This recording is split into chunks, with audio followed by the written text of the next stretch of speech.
All right. Let's take a look at these announcements. First of all, you've got an assignment due the Tuesday after spring break. We're going to cover information today that will enable you to solve all those problems. And so if you don't want to wait until spring break to start working on it, if you're going to be studying hydraulics on the beaches of Florida, then just, you can go ahead and get an early start on that assignment. Likewise with the project, the pipe network sizing, I'll talk just a little bit about a few things on that today. The draft submission is due the Thursday after spring break. And what you will do for that submission is upload 2 PDF files to MU Online. I've created an assignment on MU Online where you can upload attachments to. And the reason I've done that is in past semesters I had students print out 11 by 17s, but I don't think that you can map the copy machine anymore to print 11 by 17s, and so this is just as fine to do PDFs of it. And as another reminder, Hydraulic Jump Day is Thursday, April 10th. I got a question if the wigs have to be like curly hair. No, it can be a mohawk. And one student found a blue mohawk wig. That would work great. I've had a suggestion for what the official theme song for Hydraulic Jump Day should be, and so if you've got a song that you think would be good for Hydraulic Jump Day, download it, bring it on a iPod or a phone, and we'll plug it into the speakers back in the lab while we're doing our activity, so maybe it can be a changing soundtrack as we work. All right. I ordered my wig. I ordered mine. Hopefully it'll be here soon and I can enjoy it on more than just Hydraulic Jump Day, Yeah. Yeah. All right, so any questions on these announcements? Okay, well, once we get past the discussion of the design project, we're going to be starting into Chapter 12 today. So I, again, reiterate the importance of reading through your textbook. I know you paid a lot of money to have it, or a little bit of money to rent it, so get your money's worth. All right, so demand estimation. Almost every student in the class stepped into a trap, and I hadn't intentionally set a trap for you, and in fact, looking back, I kind of hope that you would have noticed the trap, because I gave you the hint about the golf course, that it wouldn't make sense for the folks at the golf course to be watering 24 hours a day, 7 days a week, because then you're going to be getting the golfers wet. Well, the same thing kind of applies for the box factory, because the box factory, they give you an idea of how many millions of gallons of water they use in a week, and far too many students said, well, there's 7 days in a week, 24 hours in a day, 3,600 seconds in an hour. So we'll spread out that demand over basically 24/7.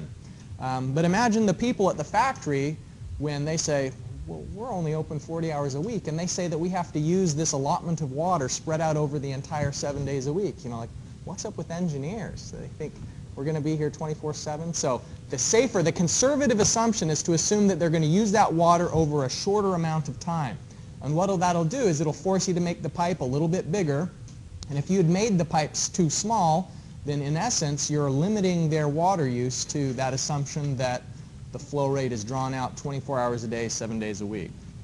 So I didn't write all of that on everyone's page because it just got a little bit repetitive. But in almost all the instances, what you need to do is reconsider your assumption of when the water is going to be used with the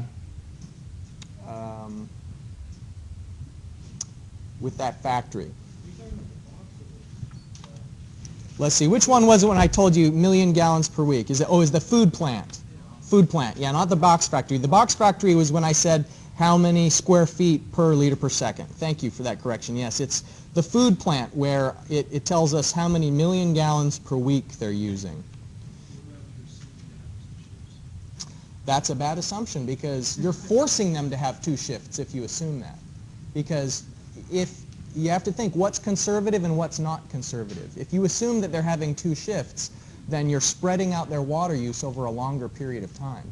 And so in all of these cases, in communities, if you make an assumption that there's only going to be 3 people per household and the houses are going to have 1 acre lots, if it turns out to be a high-rise structure with a much higher population density, then you're going to have to dig up all those pipes and replace them. And so in this case, the conservative assumption is that they've got 1 shift. All right. But beyond that, I thought there was definitely evidence of good effort as I went through the demand estimation. I, in general, was pretty pleased with what I saw. Let me know if you've got questions. I have a printout of like my ballpark estimate of what I'd expect to see for students' work. And when you're outside of a range that I thought was reasonable, I'd check the assumptions. And sometimes, you know, I thought the assumption was fine, and you backed it up with some research that showed why you assumed what you did. In other cases, having my own guess of what the flow rate should be helped me to identify a mistake here or there in the submission. So if you have any lingering uncertainties about what the flow rate should be, then please stop by during my office hours, and I'd be happy to talk about it with you. It maybe has been a while since you used water gems, or maybe you've never used water gems, and I've got 2 demos online that I recorded last semester in fluid mechanics. It basically shows, from having had no exposure with water gems, how to draw a network and how to change the pipe sizes, how to execute the model. So all the buttons you need to be clicking on to do this next phase of the project are demonstrated in those 2 demos. And finally, because in the assignment what I'm asking you to do is upload 2 maps, you may not have a PDF writer on your computer. You can install water gems for free because you're a student of Marshall and Marshall pays the subscription for licensing. But there isn't an option within water gems to create a PDF. You can print a file, but if you want a PDF creator, install this free open source PDF creator, and then what it does is it allows you to, it shows up as a printer. It looks like it's any other printer that you'd map, and so you say that you're going to print to this program, and then it creates a PDF out of that. And you may need to do a little bit of work on getting the margins right and correcting, get an 11 by 17 paper so things aren't too crowded. I'm just going to be looking at this digitally, so you can use a nice big paper size. And now that I come to think of it, I think I may even have a demo on how to print out of water gems so that things aren't too crowded. So I'll try and give you the link to that recording in a future class. Are you going to put these links like on the description of the YouTube video for this class, or is it online? The links are right there. You can type it in. No, I'm not going to do anything else other than there they are. All right. Okay. And finally, sometimes students aren't certain what I mean by the phrase annotated map. So an annotated map is a map that has descriptions of the characteristics of the pipe network. And so this is from a student's submission last year, I think, maybe the year before. But I thought it was a really good map because everything was pictured that I asked for. You can see, for example, that the junction letters are given, and I don't know if I specified the junction letters on your map. That year I had. And so the junctions were labeled. You can see the pressure at each junction is specified. And the pipe diameter, the pipe length, and the flow through each pipe. You can see where there's an outflow. So here where it says 12 liters per second, that's because this is the map of the peak, the design condition. He was drawing 12 liters per second out towards the sports stadium. And you can see here at junction A and at junction M is 70 liters per second. And that's because that was the peak flow into this loop from those 2 junctions. And so this is an example of an annotated map that I was happy with, both because it was visually not too crowded and it conveyed all of the information that I needed to see, but also because it was just really clear. And so as you work towards preparing your maps, this is what we need to see. You don't have to have the image turned on in the background. I've given you that image just so you can draw on top of it for your convenience, but it'll just sort of clutter up the information you're trying to convey if it's turned on at the same time that all the rest of the attributes are identified. Any questions about this annotated map?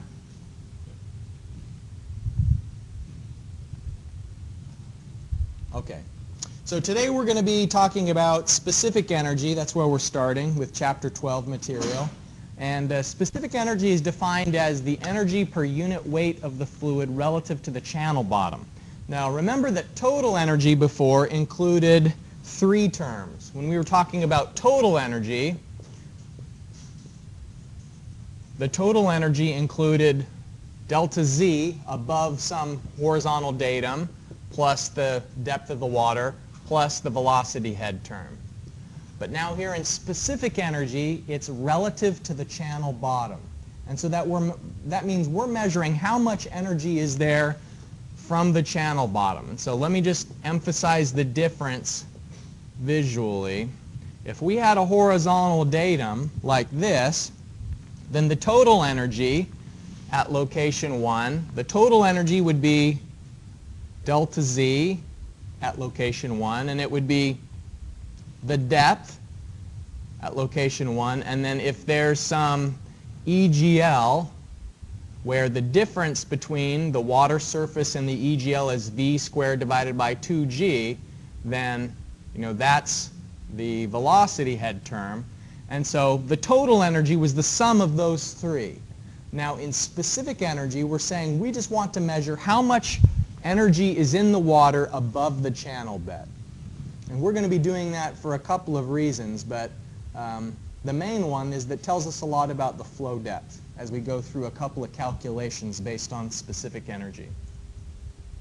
So as it's shown on screen here, you can measure specific energy both in terms of velocity or in terms of flow rate. And this isn't the first time, it's not even the second time that you've seen this translation of the velocity head being in terms of V, and now we can express it in terms of Q. And sometimes we do that just because the flow rate is what's given, and other times we'll do this expression because what the unknown is the flow rate, and so it allows us to solve for Q directly.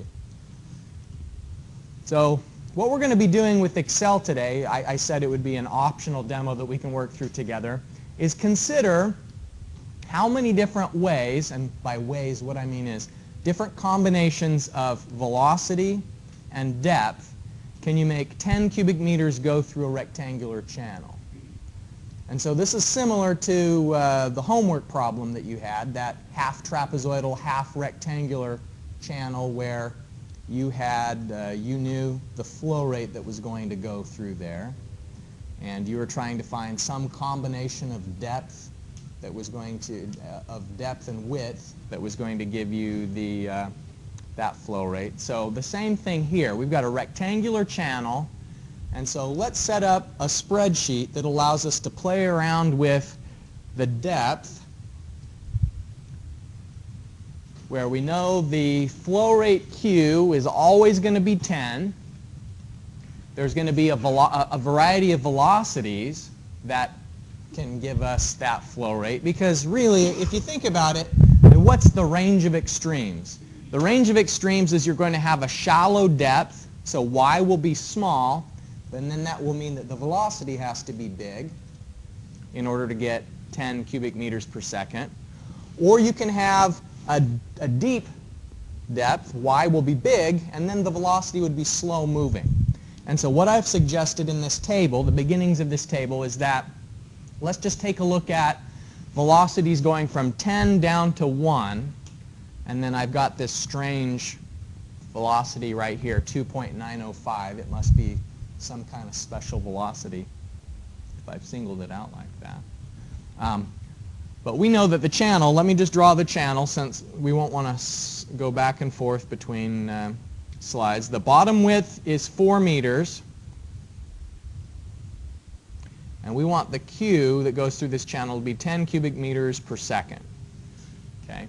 And so here are some things that we know. Q equals VA, and we know that A is Y times B. B is given as 4 meters, so A is 4Y. Or from that, we know that Y is the area divided by 4. And so you can see that I've got that on screen there. I've got A is V divided by Q, so that comes from continuity. A is Q divided by V. and then the depth y is area divided by 4. And it's not always divided by 4. It's just divided by 4 in this instance because the channel width is 4 meters. Okay. So if you're following along with Excel, let me start up Excel on my computer here. And we're going to see what range of possibilities there are.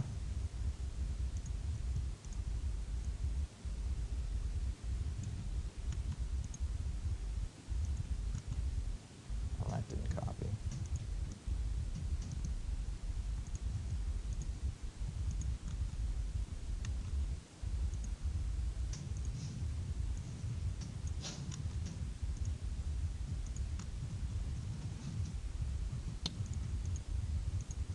All right, well, I'll just do it from scratch.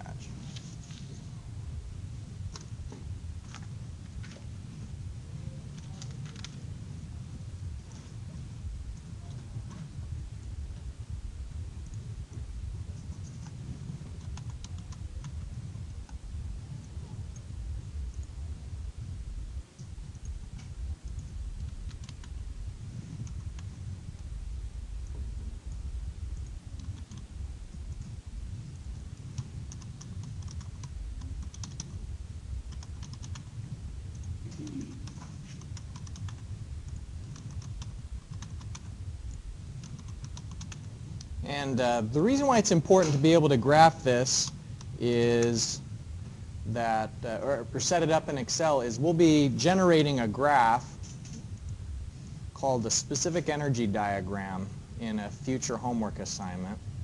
So this is good practice on how to create that specific energy diagram. So we'll go from a flow rate of 10 down to 1.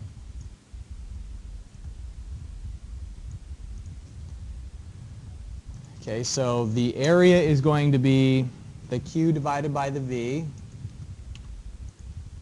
And so here we've got a really high velocity, which means that the area is going to be relatively small.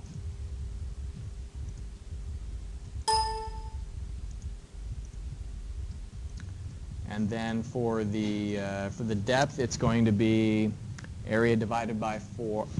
Area divided by 4.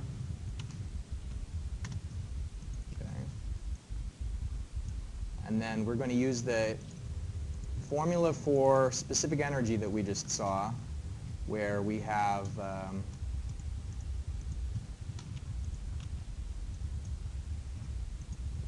the depth that we've got plus the flow rate squared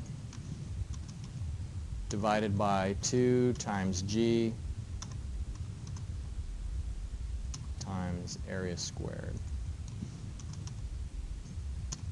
All right. So this is the specific energy. That's how much energy there is above the channel bottom. And so, where is the energy coming from? Like, where is the energy when the flow depth is 0.250 meters?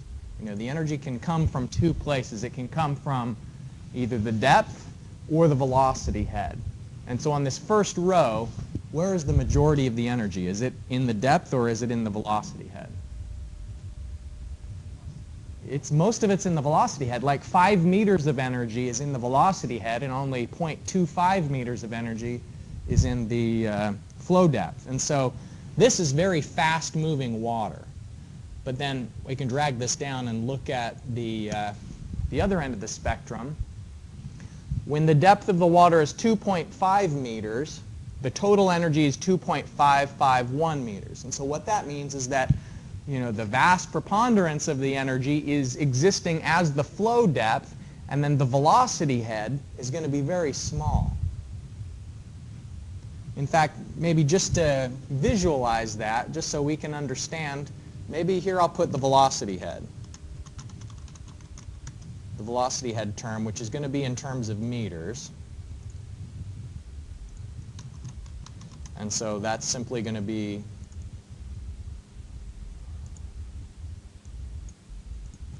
equals v squared divided by 2g.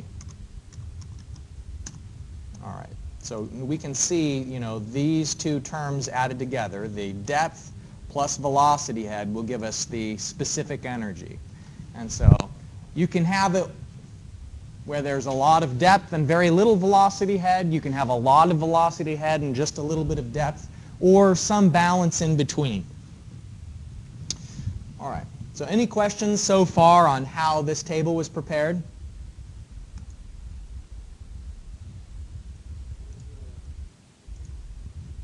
Go ahead. Okay.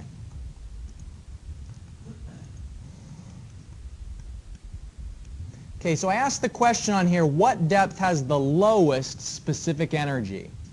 So specific energy is high, and it's decreasing, and it goes to some minimum, and then it starts going back up again. And so what depth has the lowest specific energy? So here I didn't put in that magical depth and velocity combination that had given us the lowest specific energy. But of the ones that are listed here, it's 1.292 meters, and it's the velocity is 3 meters per second. And so this is the nearest depth. How could I find out what's the depth that corresponds to the lowest specific energy? I can use solver, right. And so if I go to data, solver, and what I want to do is a minimum. You know, in addition to max, solver also does minimum.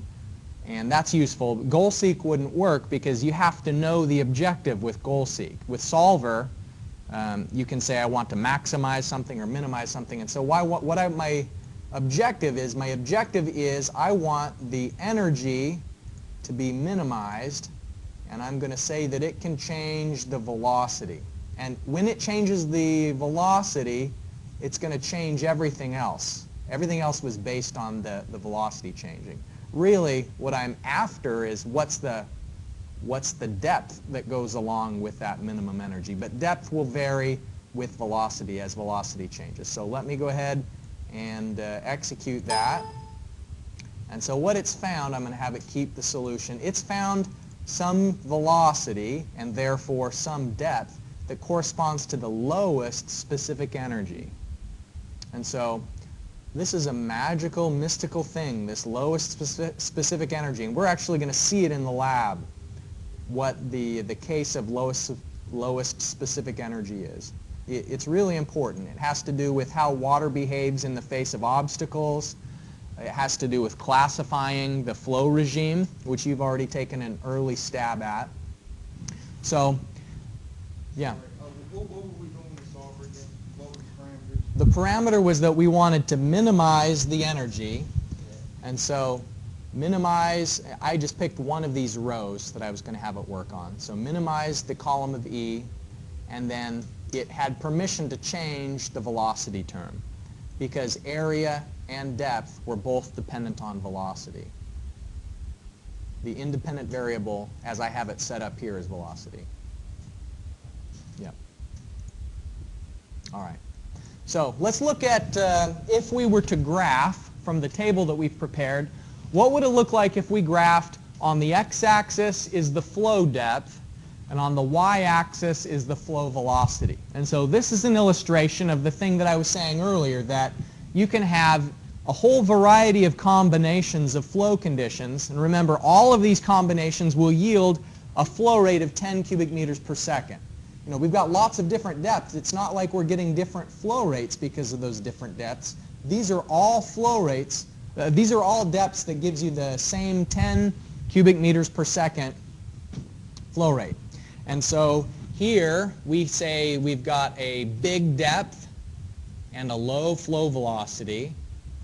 At this end of the spectrum was where we had a shallow flow depth and a high flow velocity. So this is just sort of an informational plot. We don't use a plot like this for like some real heavy-duty prediction, but we can prepare a plot that will allow us to make predictions, and it's actually a very powerful kind of a graph. And the way that we're going to generate it is with the specific energy formula, and it'll allow us to visualize what are known as alternate depths.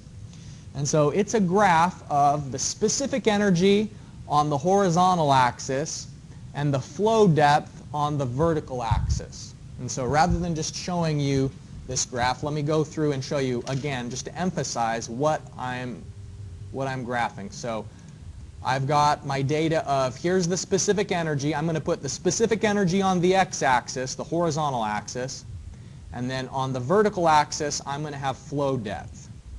All right, so I'm going to tell it to insert a chart. I want it to be a scatter chart with connecting the dots and smooth. And it didn't automatically select data for me, which I like, so I'll manually go and say add a series. And the x-axis I want to be depicting the specific energy, and on the y-axis I want to show the flow depth. And now you can see that same shape that I had graphed on the previous screen. And so let me add some axis titles. This is the specific energy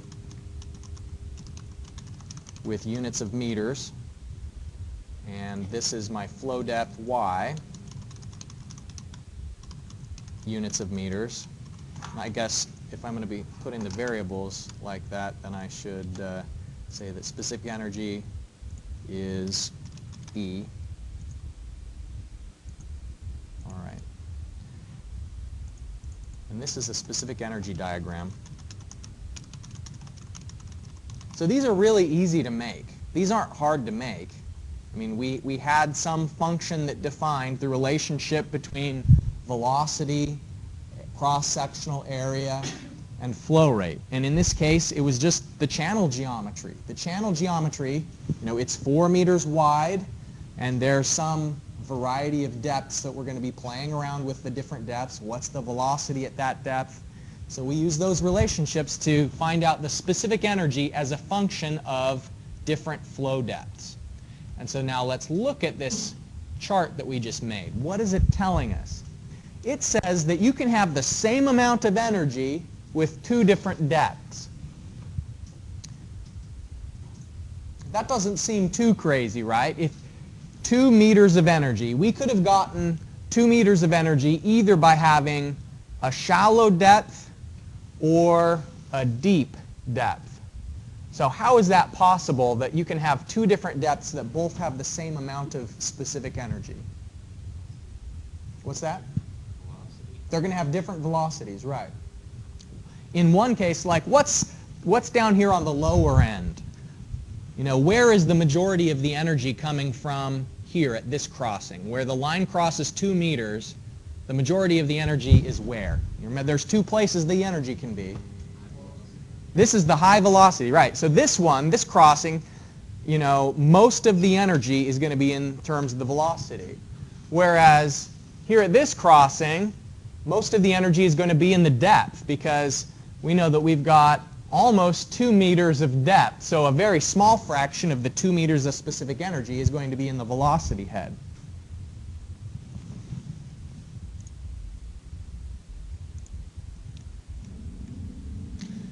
If we go to the minimum, then that minimum specific energy is what we know as the critical depth.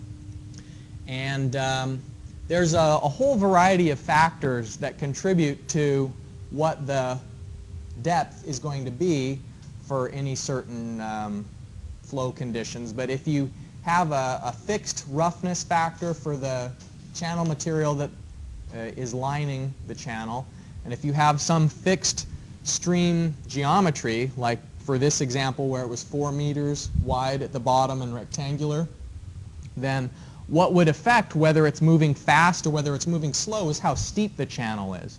That's how we would make these different things happen. How could you get a velocity of 10 meters per second through a channel? It'd have to be really steep to get 10 meters per second. I mean, we're talking like Disneyland steep, like the log flume ride. But how do you get 1 meter per second through that same channel? It's just not going to be as steep. So corresponding to each one of these different velocities would be some certain slope is what caused it to have the different velocity. But like I said, the minimum specific energy is kind of a special point. And it's on this curve, Anything above the minimum specific energy, there were two crossing points. There were two alternate depths, as they're called, both of which had the same specific energy. But then if you keep going to lower and lower specific energy, eventually you get to the point where there aren't two depths. There's just one depth that corresponds to that minimum specific energy. And it so happened that that minimum depth that we can find, the critical depth, is the dividing line between supercritical flow and subcritical flow. And remember, in a previous homework assignment, you were asked to find the flow regime, and I gave you a formula for the Froude number. We'll talk about that more today, but anything above the critical depth, we say, has subcritical flow, and anything below the critical depth has supercritical flow. Sometimes students get confused about that because they think that sub should be below the line and super should be above the line. And I guess, you know, as a knee-jerk reaction that makes sense, but why do you think that they call below the line supercritical flow and above the line subcritical flow? What do you suppose that's based on, that naming convention? Velocities, right. So when you're below the line, what are the velocities? Fast velocities. So it's supercritical because the velocities are really quick. Above that line, it's subcritical because the velocities are more gentle, slow-moving. And so even if you don't calculate the Froude number, you can still characterize the flow regime by doing a specific energy chart like this. And you can find out if they say that the flow depth is 0.5 meters, you could say, oh, well, the flow is going to be supercritical. If you had a flow depth of 0.5 meters for these conditions, where you know the minimum specific energy is going to correspond to 0.866 meters, any depth less than that minimum specific energy depth, also known as the critical depth, anything less than the critical depth would be supercritical depth. Anything more than the critical depth would be subcritical. All right. So just to put that into text here, when the depth is greater than the critical depth, the flow is subcritical, and when it's less, the flow is supercritical. There is, in addition to the critical depth, y sub c, and so you'll sometimes see in problems or in the notes here, y sub c. And what I mean by that is the critical depth. And just to review, does anybody remember what y sub n means? Normal depth, right. And what does that mean, normal depth?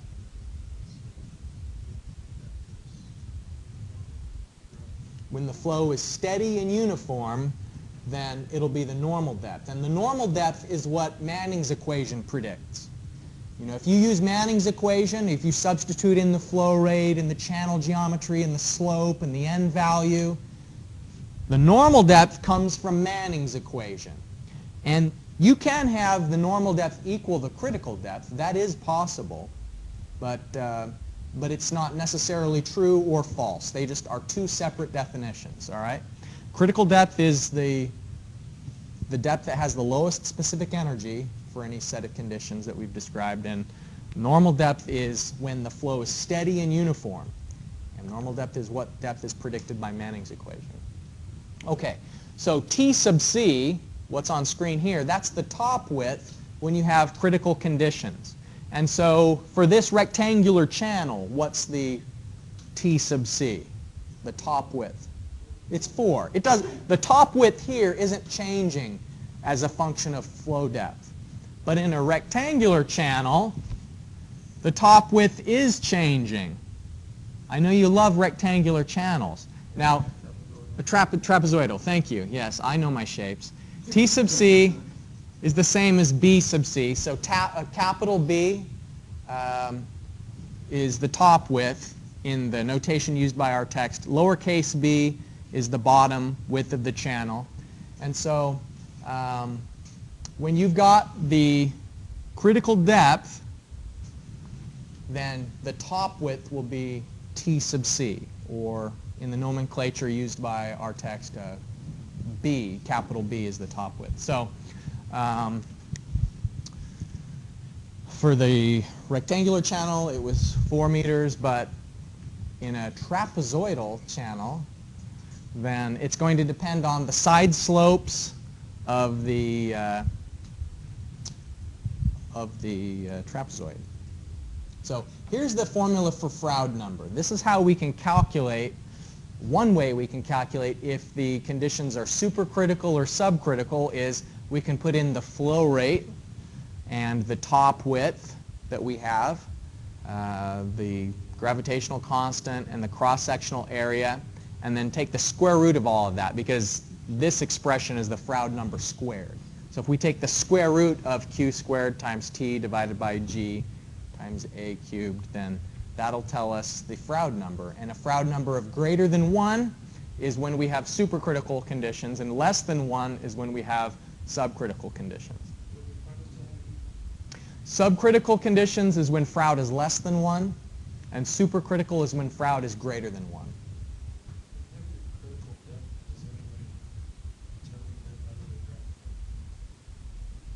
Yes, there is. Yes, there is. Good question. If you set Froude equal to 1, then you can solve for depth in this equation. So that's another way to find the critical depth. Graphically, or we know that the critical condition is when Froude is 1. So if you had a as a function of y, then you could find the critical depth. So let's do that. Let's do that for this rectangular channel that we've been working with. Okay, we know that critical is when the Froude number is equal to 1. All right, and for our channel that looks like this, T is 4 meters, Q is 10 cubic meters per second, G is 9.81.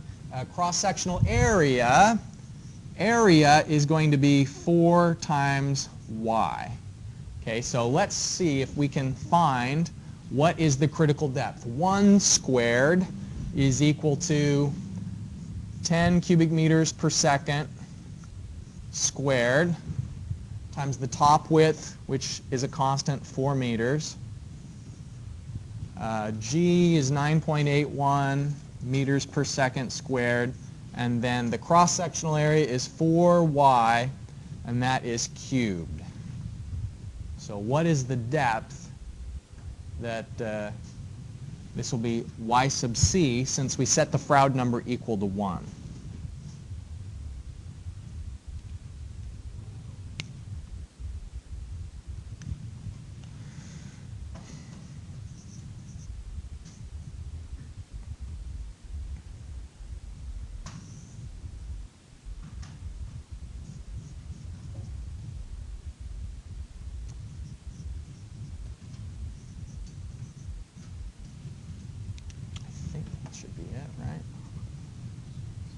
What do we get?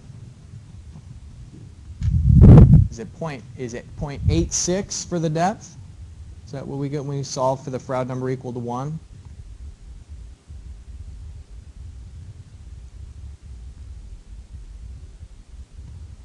Four to the third power, 9.81. I must have done my algebra wrong here, did I? Top width.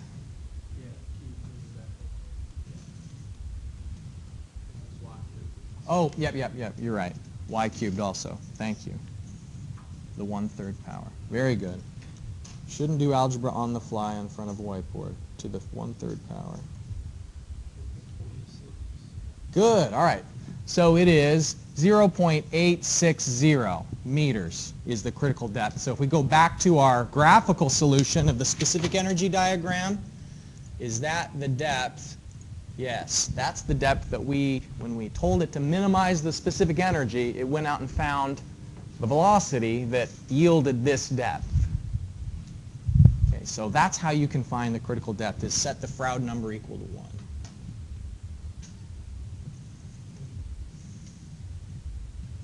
Other questions?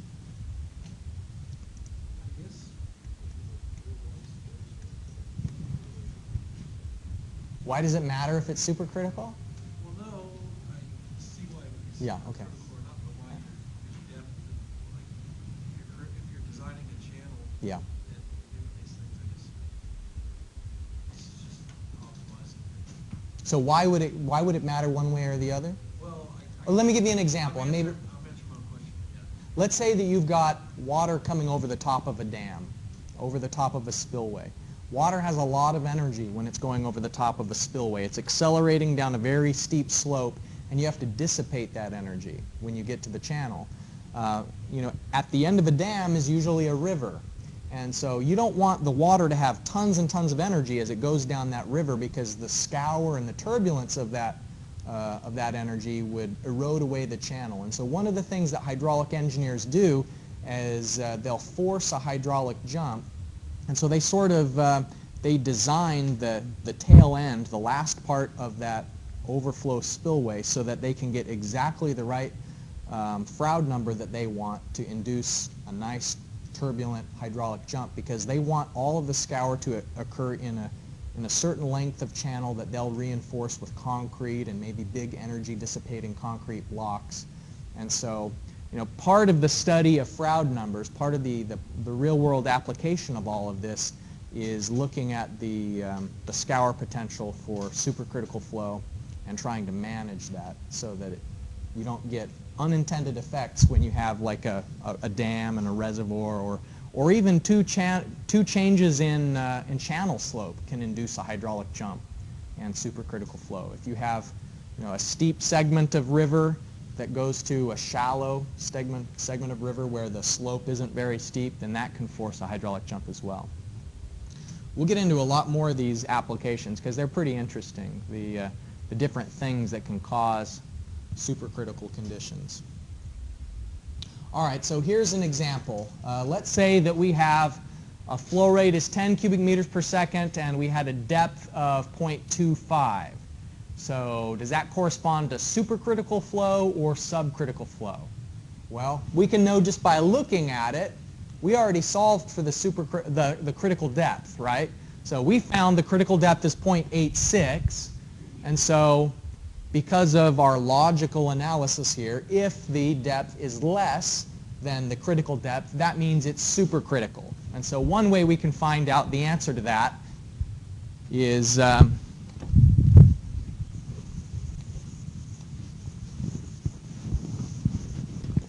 so y equals 0.25 supercritical.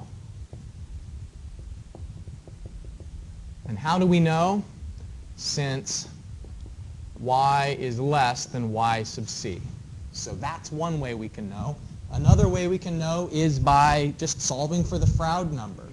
And so if we solve for the Froude number for this 0.25 meter depth, here we've got the Q squared times the top width, G, and now the area would be 4 for the width times the depth times 0.25. And so this 1 square meter is the product of the depth and the channel width. And so we can also know that it's supercritical since the Froude number is greater than 1. So those are two indicators that it is supercritical flow. And those two will never disagree.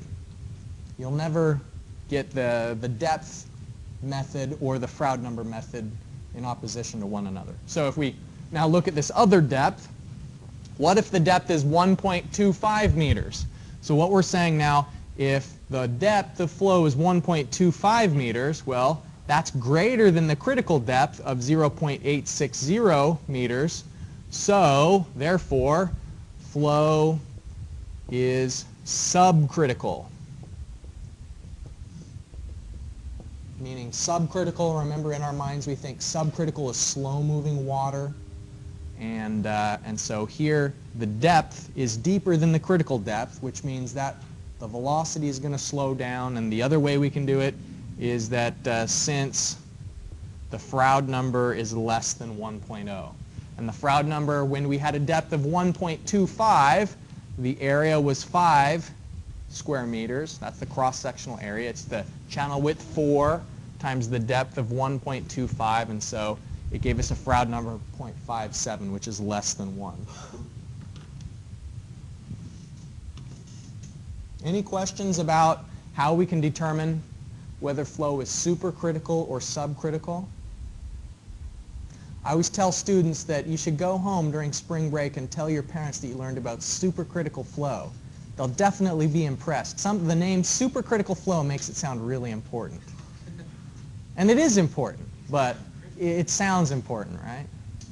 My dad bought a curly blue wig. You had to explain that. Yeah. Maybe they'll seem like your studies are a little bit less sober and important if they see that you're buying blue wigs, but then you can turn the corner with all of this. Calculate the Froude number for them, and then they'll say, oh, okay, that tuition money's well spent. Keep the blue wig. Anything I bring up in school, my wife just goes nerd with it. Yeah. Sometimes they don't want to hear it. There's this term called hydraulic depth, and one of the methods of calculating the Froude number, you can see here, is another way of calculating the Froude number in terms of the velocity rather than in terms of the flow rate. And it makes use of a combination of variables known as the hydraulic depth. And so the hydraulic depth is the ratio of the top area of the channel to the width. And so in other words, it's the cross-sectional area divided by the top width. And so think about if it's a rectangular channel, it's the area divided by the top width, so it's just going to be the actual flow depth. But the hydraulic depth, the way that you can think of it is it's what the depth would be if it was a rectangular channel. So for a trapezoidal channel like this, you're going to get that the actual flow depth is different from the hydraulic depth. But if you changed that trapezoidal channel into a rectangular one, then its equivalent rectangular depth would be this hydraulic depth. And so if you know the hydraulic depth, then you can also calculate the Froude number this way. So the hydraulic depth of a rectangular channel is just its physical depth. Now, if you have a really, really wide channel, let's say like Mississippi River wide, that would definitely work. Or usually what we mean by a very wide channel is something where the width is 20 times greater than the depth. That's usually the starting point for what's considered a very wide channel, is 20 times. The width is 20 times the depth. So you can neglect the end effects when the channel is very wide. And so regardless of what its shape looks like, if it has this classification of very wide, then you can also assume that the hydraulic depth is equal to its physical depth. And the reason for that is look at a very wide trapezoidal channel.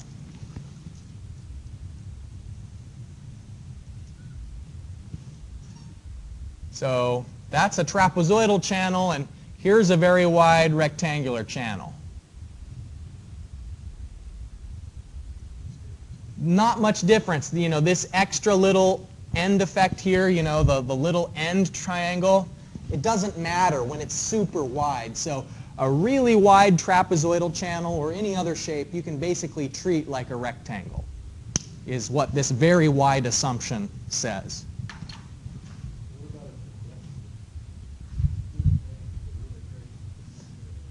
Well, remember the definition for very wide is that the width is 20 times greater than the depth. And so let me write that down so you can write it down. Very wide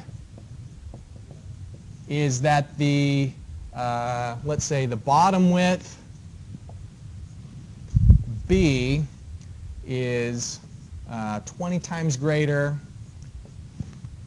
20 times B, let's see, 20 times greater. How do we write that as an expression? B is greater than Y. So basically it means that B is at least as big as 20 times Y. Like a river that had like really, really gradual sloping sides, you would probably be able to assume. Yeah, so you're saying, like, what if it was like this? Yeah, that could be problematic. It depends, you know, if it's a flooding river, then it's possible. But we'll have a few simplifications during the semester, a few times when you'll invoke this very wide channel assumption to simplify things. So alternate depth is a phrase that's used in your homework assignment, and what it means is that there are two different depths that give you the same specific energy. So what is the specific energy when you have a depth of 0.5 meters, and how do you find the alternate depth for that, for the first depth in question? So let me do that. What if we want to find what is the other depth that goes around, that goes along with 0.5 meters? Okay, so what is the alternate depth to 0.5 meters? We start off by calculating the specific energy, and then we'll find the alternate depth. Okay, so at y equals 0.5 meters, then the specific energy is going to be y plus q squared divided by 2ga squared. Okay, so I'm saying the depth is 0.5 meters, and we're still doing this example where q is 10 cubic meters per second, so that's 100, 10 squared. 2 times g, 9.81 meters per second squared. And now the area is going to be 4, which was the width, times 0.5, which is the depth, and squaring the area. So that gives us a total, gives us a specific energy of 1.774 meters. So that's how much specific energy is when the depth is 0.5 meters. So what is the alternate depth to 0.5 meters? So what is the alternate depth to y equals 0.5 meters? Does anybody remember what the definition of alternate depth is?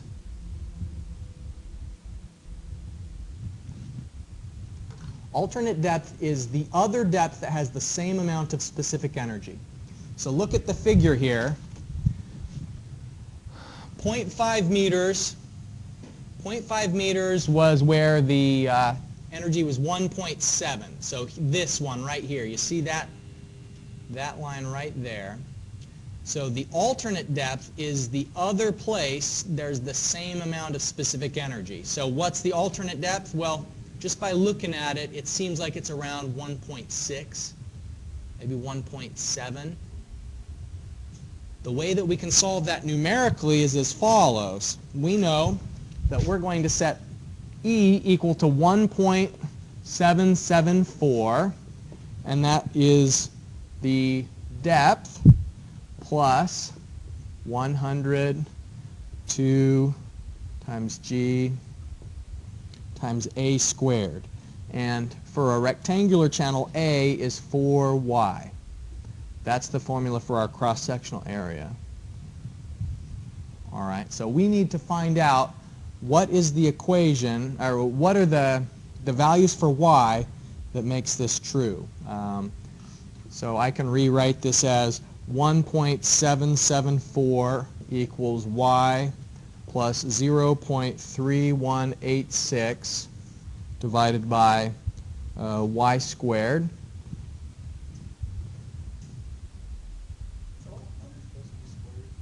No, it was 10 squared gave us 100. Yeah. Okay, so I've just basically combined all the numbers here to get this 0.3186. We can also write that as 1.774 y squared equals y cubed plus 0.3186. And I got that by multiplying each term by y squared. So now that gets y squared out of the denominator here in this term. And so I've got 1.774 y squared is equal to y cubed plus 0.3186. And I can rearrange that. Y cubed minus 1.774 y squared plus 0.3186 is equal to 0. And so in your calculator, find the roots of this equation. If you've got an HP, that's real easy to do. I don't know about the Casio. Can you find roots on the Casio? All right. So what you'll get as you do that, I hope, is that the roots are negative 0.3842 is one of them. So is the flow depth going to be that? No. One possible Y value that would give us that specific energy is 0.500, which is awesome, but that's the flow depth that we already knew. And so it's this third root of 1.658 meters. That is the alternate depth that we were looking for. That is that other crossing point on the figure where a certain amount of specific energy corresponds to a certain depth.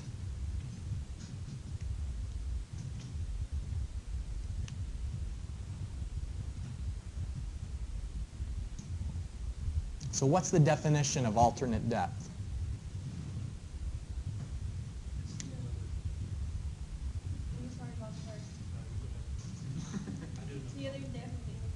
All right.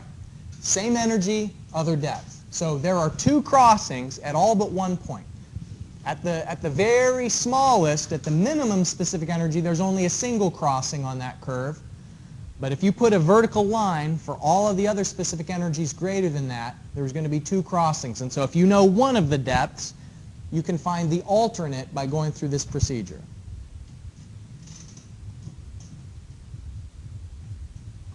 Any questions?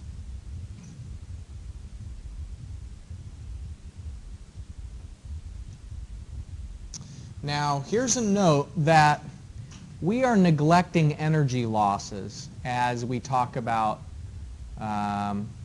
alternate depths. And later on, when we start applying these concepts to like real world transitions and channel geometry and so forth, then we will account for energy losses later on. But for now, we're just sort of learning the principles of energy. Kind of like Bernoulli's equation leads to the energy equation. We'll address energy losses a bit later. All right, so let's say we've got some channel with an irregular cross-section like this. We know that critical conditions correspond to the lowest specific energy. And here is the formula for specific energy. And if we take the derivative of E with respect to Y, then we have 1 minus Q squared divided by G A cubed dA dy. And this is essentially where the Froude number equation is coming from, by the way. This derivation of critical conditions, the Froude number is equal to 1 formula, comes from if you set the dE dy to 0 so that you're not having any more slope of the energy grade line with respect to change in depth. So where is that slope 0? It's right here. You know, at the point of minimum specific energy is where the curve isn't inclined any longer. It's straight up and down. And if you say that the dA dy is equal to the top width, so if you have very, very small dA dy, then this is one of those very wide cross sections where even though it has, you know, a trapezoidal shape because of the end, essentially it is just equal to the top width. The dA dy is equal to the top width. So we can substitute that in to this expression, the derivative of this specific energy, and this is critical conditions. So we're saying here at this special spot is where the slope of the dE dy is equal to 0. And so if we substitute that in here, then we get the definition of critical conditions, and that's how we've defined the Froude number is equal to 1 as the boundary between supercritical conditions and subcritical conditions.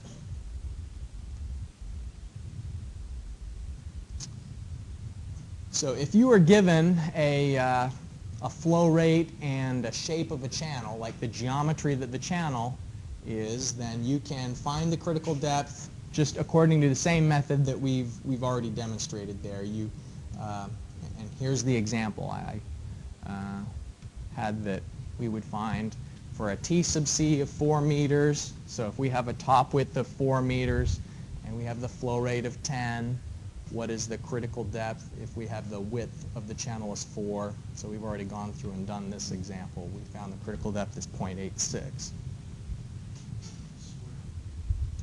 Well, I'm glad that it came to your mind. Now here's a simplification, and every semester I debate whether or not to even tell you about this one, because it's inevitable that students apply this next formula to the wrong situation, but it's in the book, so I might as well just tell you about it anyways. Let's say that you've got a rectangular channel, not a trapezoidal channel, but a rectangular one. When you've got a rectangular channel, the top width and the bottom width are equal. Now there's this other definition of flow per unit width, lowercase q. The name of that is flow per unit width. So in the case of our channel where we had here the top width was 4 meters and the bottom width was 4 meters, so this is a rectangular channel, then we can calculate something known as the flow per unit width. Flow per unit width. Okay, so that is the flow rate Q divided by the width B. So our flow rate was 10 cubic meters per second, and the bottom width B was 4 meters. So that is 2.5 cubic meters per second per meter of width. The units seem a little strange, but it's saying if you have a rectangular channel, take a 1 meter segment of that, and how much of the flow is going through each 1 meter segment of it. Now, it's a little bit, I don't know, deceiving, because what we know is that the flow, these 2 meters are going to be going faster than these meters, right? But it's an average. This flow per unit width is sort of it's an average. And, you know, at the end, why is it that the flow rate would be lower in these ends than it is at the center? Yeah, because here there's a lot more wetted perimeter that this meter of width is dealing with. But this flow per unit width is just talking about for the average flow rate and the width, 2.5 cubic meters per second per meter of width. Or we could say 2.5 meters squared per second. Okay, that's the other way to express the units. So here's another way to find the critical depth. The critical depth is flow per unit width squared, so 2.5 meters squared per second. And we square that, divide by g, and all of that to the 1/3 power. So try that calculation. Let's see what we get.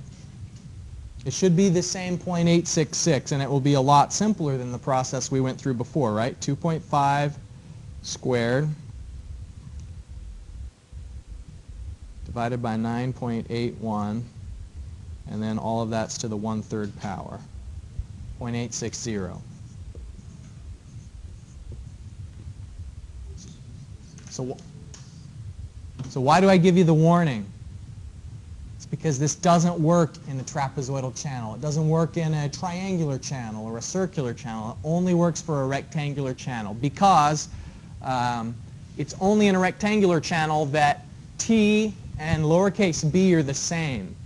So, you know, this is T in the formula, and then this was B. And so it's only in a rectangular channel that the top width and the bottom width are the same.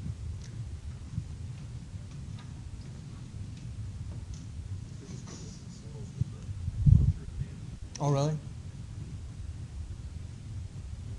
Critical depth? Oh, flow per unit width. Okay, yeah, like a flux. Right. Yeah, they talk about flux a lot in soils and electricity too. All right. One final thing is talking about the slope that causes critical flow. So let's say that we've got a trapezoidal concrete channel with the bottom width is 3 meters and side slopes 1.5 to 1, where it's the horizontal to vertical. And we know that this channel is carrying 186 cubic meters per second. And so what is the critical slope? The definition of critical slope is the slope that will cause the critical depth.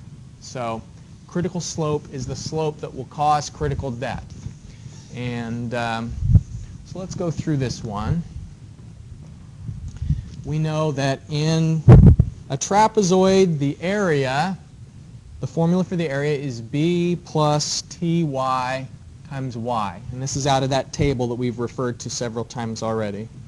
The wetted perimeter is b plus 2y times w. And w is 1 plus t squared to the 0.5 power, where t is the side slope component. And so for our purposes, for t equals 1.5, then w is going to be 1 plus 1.5 squared to the 1/2 power. So w is 1.803. Now, we're going to have to put this into Manning's equation, and first of all, we're going to want to find what is the critical depth. So critical slope is the slope that causes critical depth, and so we have to know what depth we're going for. So critical depth is the depth that gives Froude number equal to 1.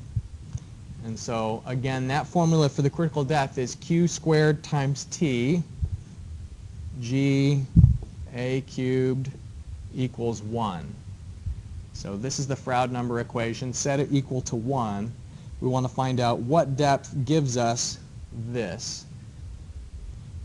So that is going to be 186 squared, since that was the flow rate.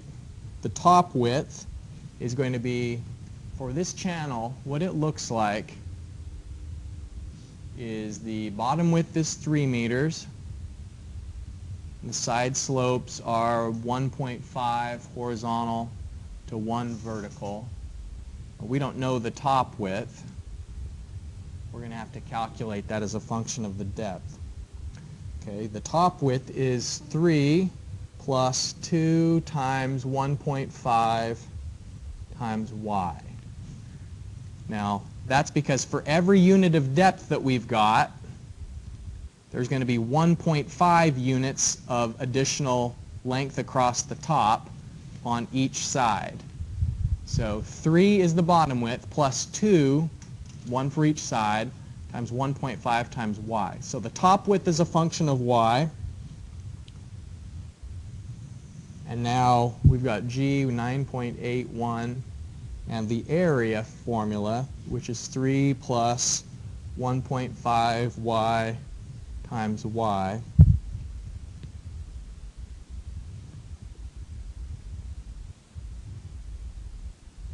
And that's cubed.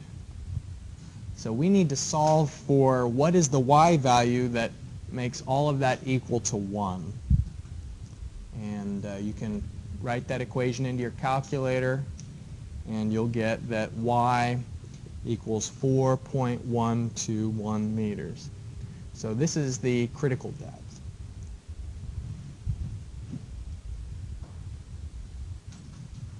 Any questions on what we've done so far in this illustration? We have some channel, trapezoidal channel, that's defined for us.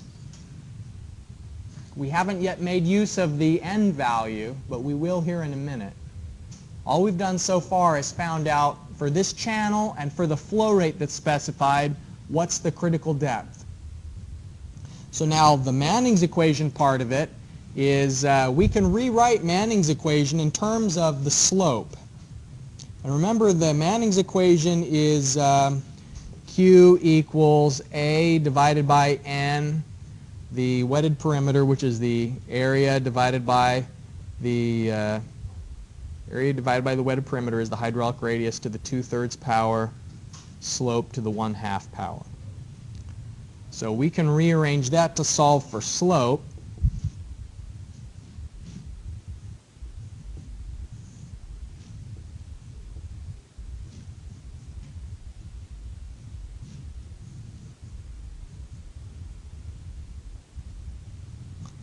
And for this critical depth, we can find the wetted perimeter, we can find the area, we can find the hydraulic radius.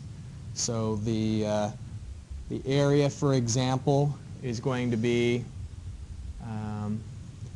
3 plus 1.5 times 4.121 times 4.121. So the area is 37.837 square meters. And the wetted perimeter is going to be 3 plus 2 times 4.121 times the W of 1.803. And that gives us the wetted perimeter is 17.858 meters. And so therefore the hydraulic radius is the area divided by that wetted perimeter. Okay, so here into the formula for the slope, the critical slope is going to be the n value 0.013 times the flow rate of 186 cubic meters per second. The cross-sectional area is 37.8. No, the Q or the A? No, because here I've still got the hydraulic radius. It's, yeah, the hydraulic radius is the area divided by the wetted perimeter. I could have the A to the 5/3 and the P to the 2/3 up here. And so, you know, the hydraulic radius is going to be 37.837 divided by 17.858. So the hydraulic radius is 2.119 meters, and that's what I'll put in here, 2.119 to the 2/3 power squared. So the critical slope then, S sub C, that we solved 4.0015, that means 0.15%. So what's the physical interpretation of that? What is the meaning of the critical slope? It is the slope that will cause the depth that corresponds to critical conditions. And so if the slope is steeper than that, what kind of flow will we have? Supercritical flow, because a steep slope gives you higher velocity. If the slope is shallower than that, then it will force subcritical conditions. Okay, that is it for today. Let's just take one parting look at these announcements here to get us on track for next time. Now the homework assignment number 9, you can get an early start on that if you'd like. We've covered everything you need to do those problems. And if you've got any questions on the project, please let me know. I'm happy to help you with that. But other than that, I'll see you on Thursday.